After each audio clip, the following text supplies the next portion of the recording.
Hello and welcome to The Edge, where we'll take an in-depth analysis of today's top stories by looking beyond the edge. We'll bring you not just the facts, but also deep insights into the topics with expert opinions and social media reactions. Let's make a start with our look beyond the edge. Turkish President Recep Tayyip Erdoğan paid an official visit to Russia on Wednesday, meeting his Russian counterpart Vladimir Putin in the coastal city Sochi. Erdoğan and Putin discussed all aspects of bilateral relations between Ankara and Moscow. Both leaders also exchanged views on the international security issues, Syria in particular.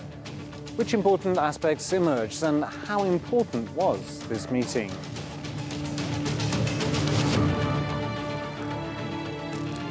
And appearing before Congress, US Secretary of Defense Lloyd Austin and Joint Chiefs of Staff Chairman General Mark Milley both acknowledged a series of failures that led to the chaotic withdrawal of US troops from Afghanistan. Their remarks, together with General Frank McKenzie, the head of Central Command, who oversaw the withdrawal, the most extensive public statements from Pentagon leaders since the 30th of August withdrawal.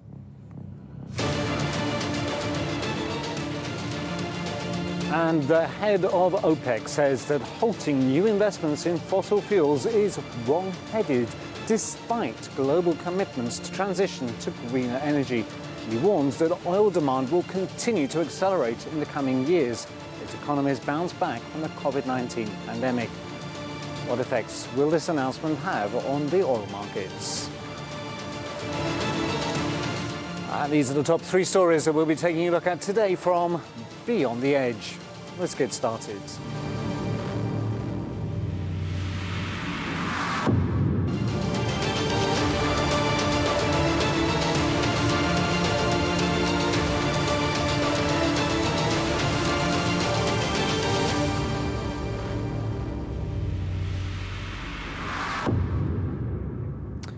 Relations between Turkey and the Russian Federation rest on a rich historical heritage, with new opportunities and perspectives for cooperation emerging after the end of the Cold War. Our following infographic has more about this dynamic relationship.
Turkish President Recep Tayyip Erdoğan and his Russian counterpart Vladimir Putin exchanged views on the latest developments in Syria on Wednesday, calling for cooperation to address security challenges.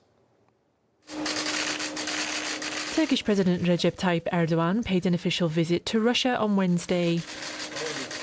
Erdoğan met his Russian counterpart Vladimir Putin in Russia's coastal city of Sochi. Erdoğan and Putin discussed all aspects of bilateral relations between Ankara and Moscow. Ben özellikle şuna inanıyorum, yani Türkiye-Rusya ilişkilerinde her geçen gün çok daha güçlenerek devam etmemizde çok büyük faydalar var. The Turkish and Russian leaders exchanged views on the international security issues, Syria in particular. Suriye ile ilişkili birlikte attığımız adımlarda büyük önem arz ediyor. Oranın da barışı yine Türkiye-Rusya ilişkilerine bağlı. Но мы, тем не менее, были в постоянном контакте. Приятно отметить также и то, что отношения у нас развиваются позитивно. Turkey supports opposition forces who sought to create a democratic Syria, while Russia has helped shore up the Assad regime after a decade of conflict.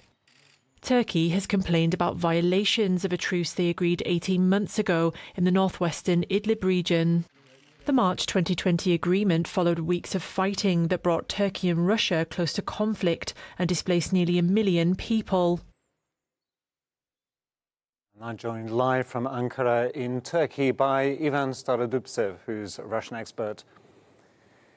Ivan, thank you so much for joining us again here today on The Edge. And further developments in positive relations between Turkey and Russia, with Turkish President Recep Tayyip Erdogan visiting with Russian President Vladimir Putin in Sochi today. What for you are the highlights of this particular meeting? First of all, I would like to notice a few important things. The issue number one, this is a very special format of conversation dialogue between Putin and Erdogan, because basically they are accompanied with their delegations, and they are much more crowded during their meetings. But today they preferred face-to-face conversation. It is kind of a special format, and frankly speaking, I do not remember the similar meeting before. Maybe I'm wrong. Second of all, the timing, because you know we are in a COVID period of time.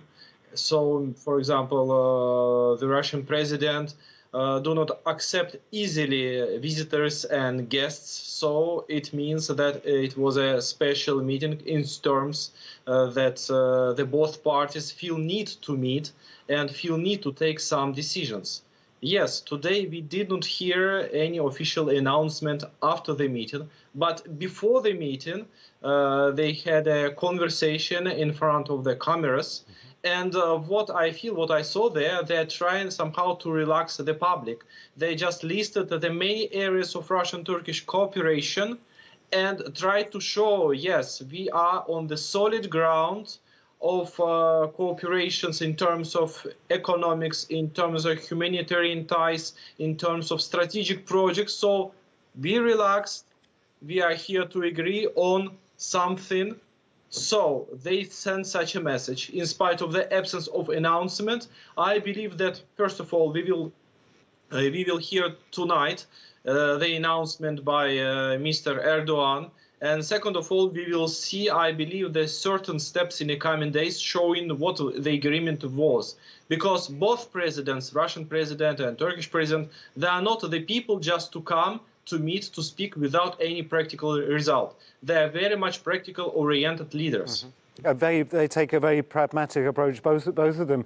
And it's interesting that on both sides of the table there are reasons to disagree, but also many reasons to agree, and this shows that the importance of the relationship and the dynamism in these meetings.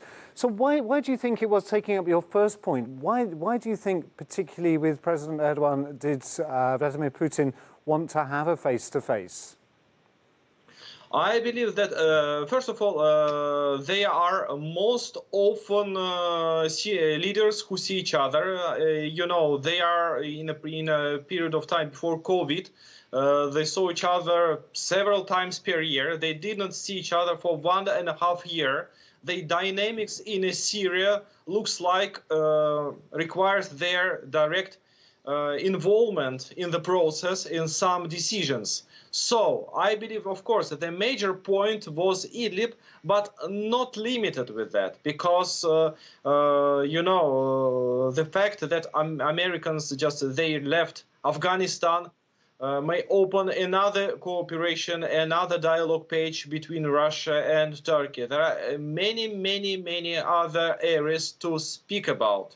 You know, it is very interesting to follow and to comment Russian-Turkish relations, because there are so much controversy. There are areas of tight cooperation, there are areas of competition, and whatever you say now about Russian-Turkish relations, it will be the truth.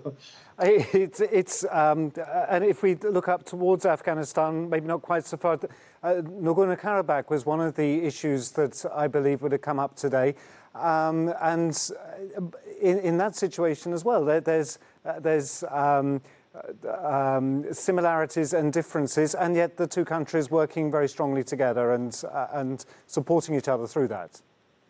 You know, Nagorno-Karabakh issue is exactly the issue where two parties agreed on very, very clear borders. It is a result of cooperation. Let's call it by its names.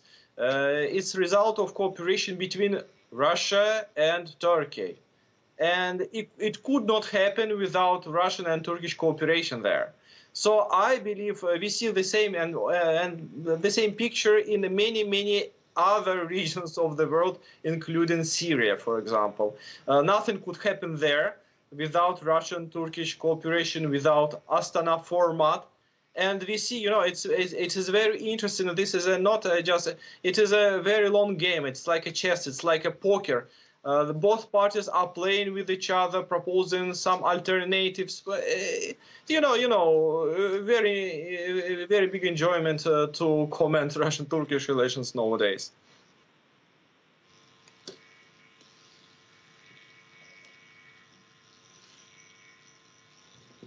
Do you hear me?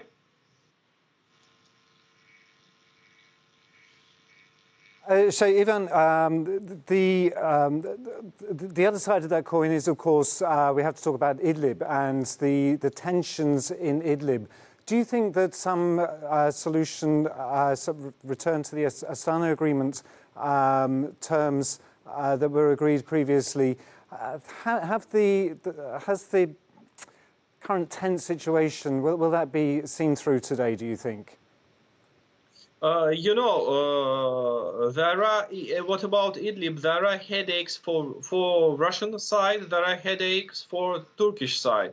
Russian headaches are the terrorist attacks from inside of Idlib.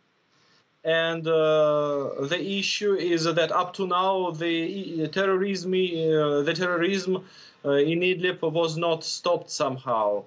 Turkish sides, let me say, headaches. It is YPG in northern Syria. It is a humanitarian crisis possibility in case Idlib issue will be resolved by airstrikes and by direct military involvement. So somehow they try not to hurry up, both parties, I believe, and somehow slowly to get rid of their headaches based on the mutual agreements. As I said, step by step. It is not a process which will be resolved tomorrow. And I believe that tonight there was another steps done by Russia and Turkey. Just we are not aware of that, but it is a matter of few days or maybe even few hours when we hear an announcement of statement, of Mr. Erdogan, and we will see practical steps in Syria. Of course, the other very positive moves forward continue to be surrounding energy. Whilst much of Europe is suffering from a lack of gas, of course, President Putin was right to point out that Russian gas provides energy security to Turkey. Any other developments there, do you think? I believe that it is one of the positive pages of our cooperation, and it is kind of, let me say, an answer to the voices in Turkey. For many years, we hear that Turkey depends on Russia in terms of energy, that Russian natural gas is expensive, and Turkey should go to spot market, should develop alternative sources of energy. And I believe that it is kind of an answer of the Russian president to these voices. No, Turkey is not independent on Russia. Turkey actually cooperates with Russia in terms of energy, and this cooperation brings very, very fruitful results if you compare today's situation between Turkey in comparison with Turkey and Europe. So I believe that this was a very, very good point from the Russian president. Well, we look forward to seeing the relationship continuing to grow and develop. Ivan Solodub, thank you so much for bringing us your analysis today. Thank you. Turkey and Russia have been supporting opposing sides in war-torn Syria. Turkey supports opposition forces who sought to create a democratic Syria, while Russia has helped shore up the Assad regime after a decade of conflict. The March 2020 agreement followed weeks of fighting that brought Turkey and Russia close to conflict and displaced nearly 1 million people. The coming weeks will show the effects and results from the meeting between Presidents Erdogan and Putin. For now, let's move on to our next topic to speak about the US Senate hearing about the withdrawal from Afghanistan. The Taliban has announced its new government. But what do we know about it? Let's take another look at this infographic for more details.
Chairman of the Joint Chiefs of Staff, General Mark Milley, answered questions during testimony to the Senate Armed Services Committee while in attendance at the US House hearing over the Afghanistan withdrawal.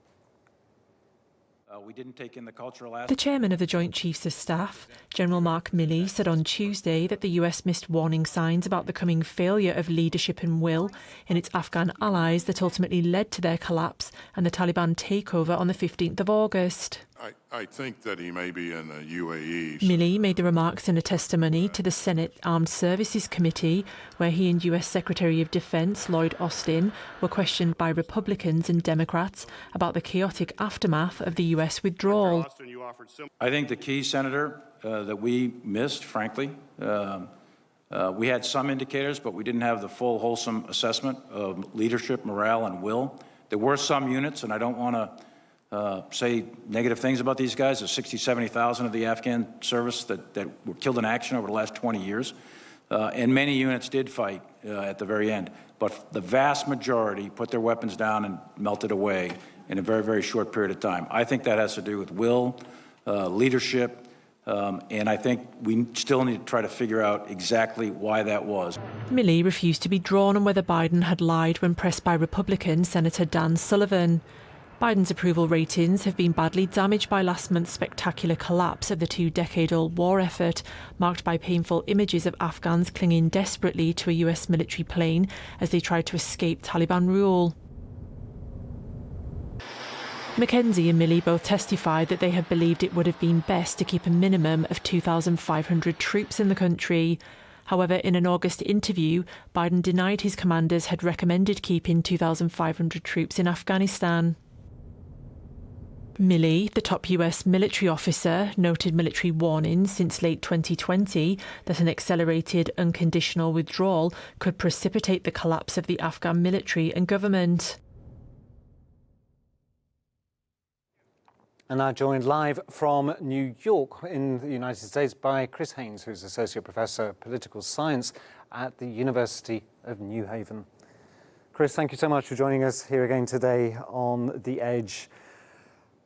It's the second day today of the US Senate Armed Services Committee with three star witnesses: Secretary of Defense Lloyd Austin, Chairman of Joint Chiefs of Staff General Mark Milley, and Leader of US CENTCOM Frank McKenzie.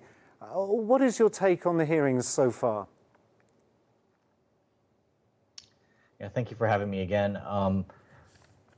My general take is that this is allowing our generals to basically clear the air. There's been a lot of chatter recently, especially with the release of the new book by Bob Woodward and Robert Costa calling into question the actions of Joint Chiefs of Staff Chairman General Milley with respect to calling and notifying and, in his words, deconflicting the issue with the Chinese generals. But also, I think it calls into question, the interview that President Joseph Biden had with George Stephanopoulos, in which, as you had, said in the intro, said that he had not received any recommendation or word or advice to leave a troop presence of about 2,500 troops there, and that not doing so could lead to a precipitous collapse or a lot of issues. And so, it's just a very interesting hearing to see all of the truth finally come out about what went on, not only in the wake of the 2000 election, but also right before, in the months before the actual Afghanistan withdrawal. Now, of course, this is just the first, I'm sure, of many hearings, investigations, discussions about not just the withdrawal at the end of August of US troops from Afghanistan, but also about the whole 20 years of the campaign there. Unfortunately, it seems to be coming, this particular hearing seems to have started off as a very political piece of theatre. Is that something that will change, or will politics always drive these hearings as they have been yesterday and today? My sense of things is in our current political context, in which we, as an American population, are incredibly politically polarized, in which Donald Trump is still very active in the Republican Party, I don't think there's anything that we can expect but more political theater, especially when it comes to the Afghanistan withdrawal and these types of issues. Republicans are very set to try to take back the Congress, and they see this as an opportunity. And if the Democrats were in the same position, I'm sure they would do the same thing. But as General Milley rightly points out, that this isn't something that's the current situation, which of course is the headline topics, the withdrawal. In fact, there's a quote that is a logistic success but a strategic failure.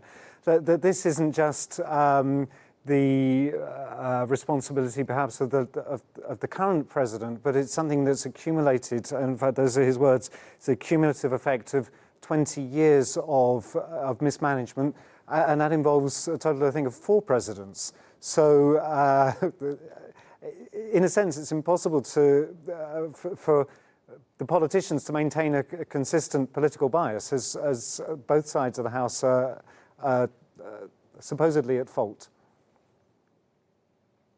Yeah, such is the nature of a 20-year war, when American presidents typically only serve 8 years, and you have changeover between Democratic and Republican presidents that, had policies that were completely different with respect to the war in Iraq, but also which there were tensions, between Democrats and Republicans in terms of what we should do in Afghanistan, given the fact that, the primary mission had generally been accomplished, which was trying to tamp down and prevent any more terrorist attacks on the homeland. Yet the secondary mission, which was unclear for a long time about trying to rebuild or nation build, didn't seem to be working out in the way that the Americans had wanted it. And it's just been a stalemate for such a long time. Yes, this definitely goes back, 15, 20 years to the Bush administration, the Obama administration, and obviously to the Trump administration with the negotiated withdrawal from Afghanistan. You're right. You can't blame everything on Biden, but people only remember what happens now. And Biden was the president to take us out of there, and the withdrawal was not the prettiest thing that we've ever seen. I have a look at the Senate hearing just for a couple of minutes. The Senate hearing regarding the withdrawal is continuing, and they're talking on precisely this point.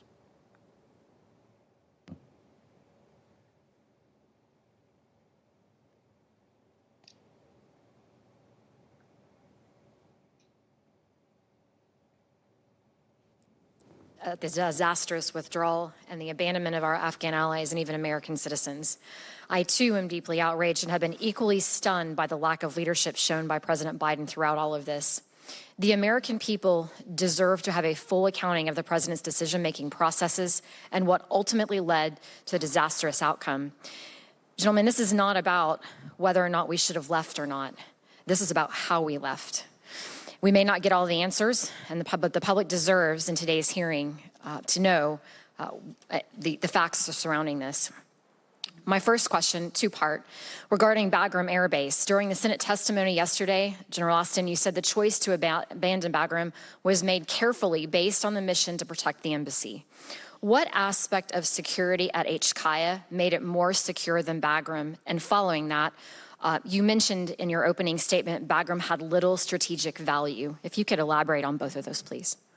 I certainly did say Bagram has little strategic value. In my opening statement, we can certainly we can break it out and go through it line by line if you'd like. I would point out to you that I commanded Bagram at one point in time, so there may be other people in the room who have done that, but probably not. So I know a lot about Bagram and what it offers. The key point here is that the embassy was in Kabul, and our mission at transition was to provide security, additional security for the embassy. And in the event of an evacuation, we would have to start with evacuating the embassy first. And so Kabul makes it provides everything that you need to be able to do that. The capacity, the proximity, and so I think it was the right choice. But isn't it accurate that HKIA has one runway, whereas Bagram had multiple runways, which would have made it easier for the evacuation of individuals from? And that's a great point. I'd have to secure it. Now, the reason that we could stay there with 2,500 people earlier was because we had the Afghan security forces securing the outer perimeter of Bagram. If you no longer have that, then you have to commit 5,000 or 6,000 troops to do that, and then secure it, defend it, and then run the air. And the hearing continues. I moved on to talk about the Bagram Air Base, but all about the withdrawal and the issues concerned with that. Now, there, of course, in terms of this withdrawal, there was the concern that maintaining a troop presence in Afghanistan would have just extended a conflict which none of the generals could see as being beneficial into the future. So, but of course, contrary to that was the fact that the swift withdrawal led to was matched at the same time by the collapse of the Afghan government, which yesterday they said nobody could have anticipated. These two things together are the crux of the current problems, aren't they? No, absolutely. And, you know, what this entire episode speaks and what it says to us are a couple of things. Number one, you know, there was a huge intelligence failure in the sense that either intelligence or an analytical failure on the part of our government, on the part of our defense, to understand just what kind of a government they had actually built and set up there in Afghanistan. You know, they can say that it was very unexpected that, you know, there was such a precipitous, you know, way in which this thing just absolutely unraveled. But I suspect that if they had looked a little deeper, this wouldn't be so surprising. And so it really calls into question not only what we're doing in places like Afghanistan, but what we're doing in other places of conflict in terms of how and what kinds of intelligence and the extent to which that intelligence can be trusted moving forward. Well, that's, I'm sure, is the big question that's been asked all around the world, and it would be well for these investigations to consider it very carefully. Chris, that's all we've got time for today. Thank you so much for joining us here on The Edge. Thank you. Austin and Milley faced particularly charged questions from Republicans who accused the Biden administration of misreading the situation in Afghanistan, failing to predict how quickly the Taliban would rise, and leaving the United States more vulnerable to attacks. As time passes, the international community slowly gains a clearer overview of the politics in Afghanistan. For now, let's move on to our final topic to speak about OPEC's latest announcement about the oil markets. OPEC is an intergovernmental organization representing 13 countries. Our following infographic has more.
Ahead of green energy promotion, OPEC said on Tuesday that oil will be the #1 investment as economies are expected to gradually bounce back from the pandemic. The head of the Organisation of the Petroleum Exporting Countries, OPEC, said on Tuesday halting new investments in fossil fuels is wrong-headed, despite global commitments to transition to greener energy, as he warned that oil demand will continue to accelerate in the coming years as economies bounce back from the COVID-19 pandemic.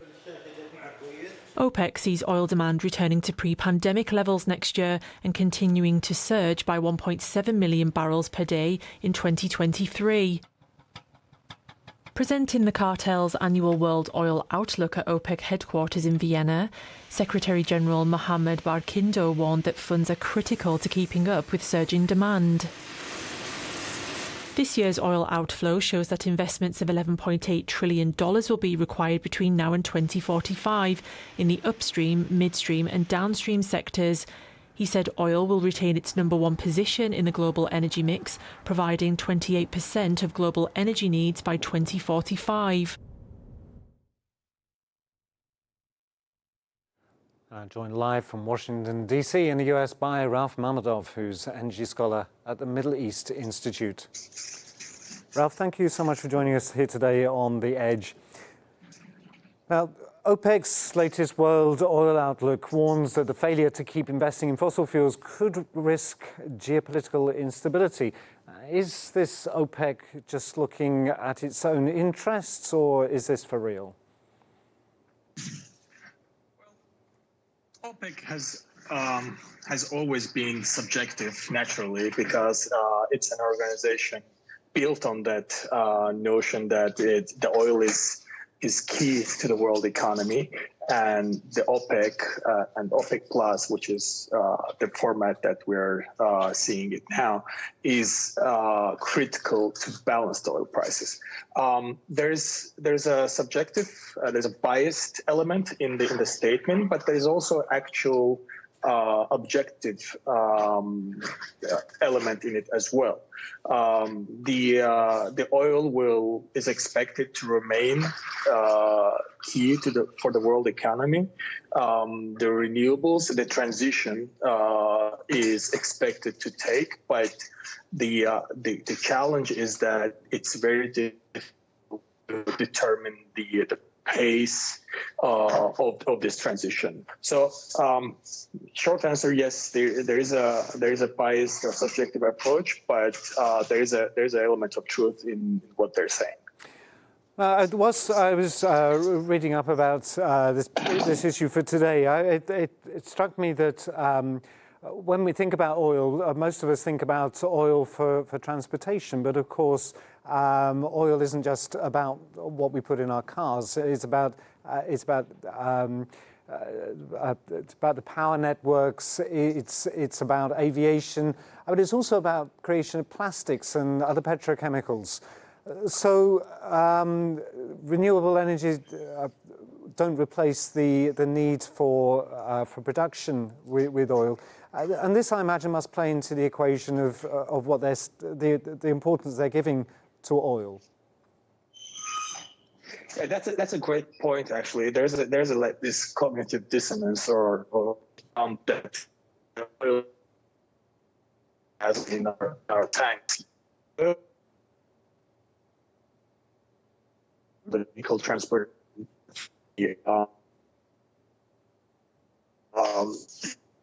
Well, but because one of the largest groups. So, Ralph, I'm really sorry. We're having a terrible problem with the connection. Thank you so much for joining us here on The Edge. Now, the latest announcement from OPEC is, of course, slightly biased because their interest is in the production of oil. But at the same time, they are warning that oil demand will continue to accelerate in the coming years as economies bounce back from the COVID-19 pandemic.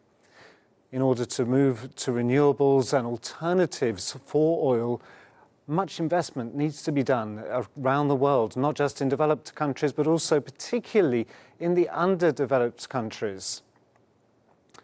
And so OPEC has announced that the demand for energy will continue to rise significantly in the coming years as the global population explodes and economies continue to expand. While wind and solar energy will see by far the highest growth in the next few years, questions around evolving policies and technologies mean that the long-term energy outlook remains uncertain. We hope that in preparing for this, that governments form and follow a cohesive and joint plan. And so our analysts have provided their insights on today's top stories. Let's have a roundup of what they had to say.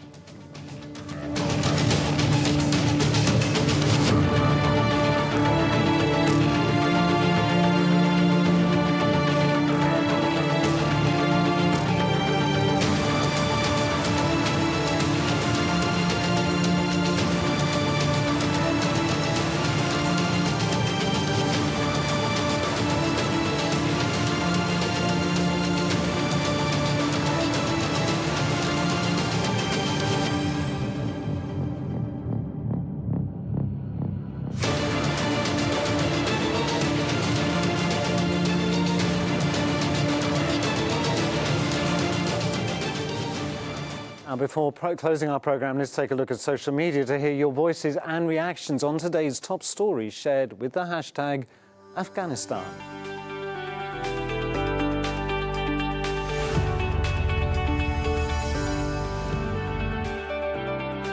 And here's what you've been saying about Afghanistan on Twitter.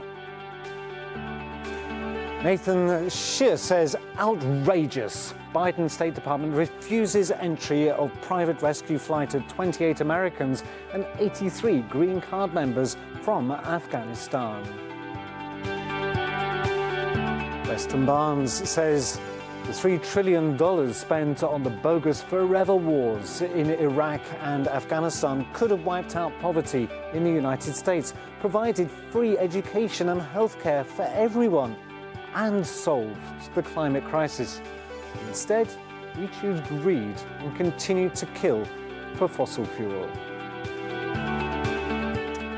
And Mark Purik says, since your generals have now said they warned you not to do what you did, why did you ignore them? What was your thinking? We need to know, Mr. President. Let's take a look at our video of the day, which tells the story of the Yemeni organization which helps thousands of displaced people. الذين يعطيني لمواصلة العمل وبداية العمل من الصباح اللي في الشعور بالمسؤولية تجاه النازحين.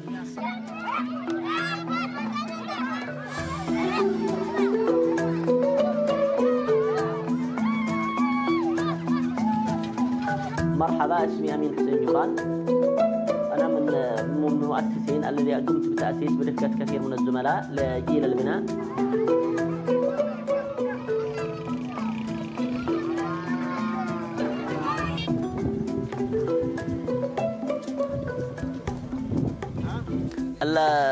يستهدف المشروع النازحين المتواجدين في العراء. طبعا النازحين يبنوا لهم مأوى مؤقت بالاستفادة من الأشجار والمواد المحلية، لكن يكون ضعيف ويكون غير مناسب للسكن يعني. فالمأوى هو عبارة عن يعني السكن، هو عبارة عن الشيء الأساسي بالنسبة للنازح، أنه إذا توفر المأوى المناسب بيكون هناك كرامة، لأنه يعني مش مشرد. كنا يوميا نشعر بالخطورة، لكن ومع ذلك نجد الناس، نجد النازحين، نجد الأشخاص الذين هم بحاجة لنا، فلم نستطيع أن نغادر ونتركهم بدون أن نقدم لهم المساعدة. تجربتي مع النزوح ومعاناتي مع النزوح أنا اثرت عليها بشكل إيجابي بالنسبة للتعامل تجاه النازحين، بالنسبة لملامسة احتياجات النازحين، فأعطتني الصبر أكثر، وأعطتني قدرة أكثر، وأعطتني همة أكثر من المطلوب تماما.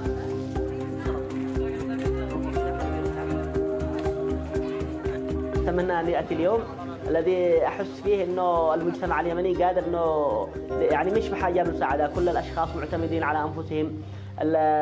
وأنا أتخيل هذا اليوم إنه بعد ما تنتهي فترة النزوح وبعد ما تنتهي الحرب والمأساة الإنسانية المتواجدة في اليمن. And that's all for this episode of The Edge with me, Andy Boyne. Stay tuned as we'll be back tomorrow with more in-depth analysis on the top stories and a look beyond the edge.